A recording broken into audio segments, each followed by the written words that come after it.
বিসমিল্লাহির রহমানির রহিম। আসসালামু আলাইকুম।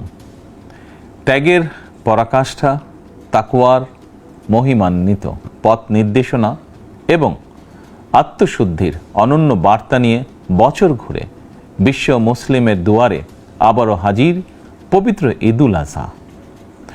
বাংলাদেশ সহ বিশ্ব মুসলিমের প্রতি পবিত্র ঈদুল আজহার শুভেচ্ছা। দল, মত, ধর্ম, বর্ণ নির্বিশেষে দেশবাসীকে পবিত্র ঈদের শুভেচ্ছা জানাই। ঈদ মোবারক। কোরবানি শুধু পশু জবাই নয়, বরং লোভ, লালসা, হিংসা, বিদ্বেষ আর মনের পশুত্বকে পরাভূত করার দীক্ষা গ্রহণের মধ্যেই নিহিত রয়েছে কোরবানির মাহাত্ম্য ও তাৎপর্য। আল্লাহর শ্রেষ্ঠত্ব ঘোষণা করে নিজেকে আল্লাহর কাছে সমর্পণের এই উৎসব আমাদেরকে ত্যাগের মহিমায় উদ্ভাসিত করবে, সত্য সুন্দরের দিকে ধাবিত করবে। এটিই হোক পবিত্র কোরবানির অন্যতম শিক্ষা।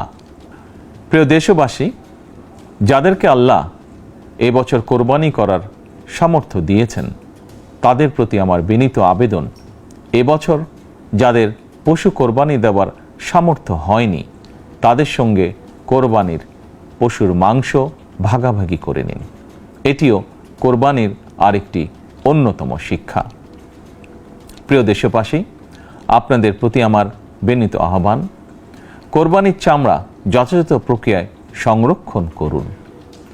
কোরবানির পশুর রক্ত ও বর্জ্য পরিষ্কারের ব্যাপারে পরিচ্ছন্নতা কর্মীদের সহায়তা করুন দয়া করে। যথাসম্ভব নিজেরাও পরিচ্ছন্নতা অভিযানে অংশ নিন সম্ভব হলে, যাতে কোরবানির দিনই সংশ্লিষ্ট স্থানগুলো পরিষ্কার পরিচ্ছন্ন করে ফেলা যায়। পবিত্র ঈদে কায় মনোবাক্যে আল্লাহর দরবারে প্রার্থনা, তিনি যেন আমাদের মাতৃভূমিসহ সমগ্র মুসলিম বিশ্ব ও মানব জাতির জন্য শান্তি, নিরাপত্তা ও স্থিতিশীলতা দান করেন। একই সঙ্গে আমি বিশ্ব জুড়ে শান্তি, সম্প্রীতি এবং নিরাপত্তার জন্য মহান আল্লাহ রাব্বুল আলামিনের দরবারে প্রার্থনা করছি।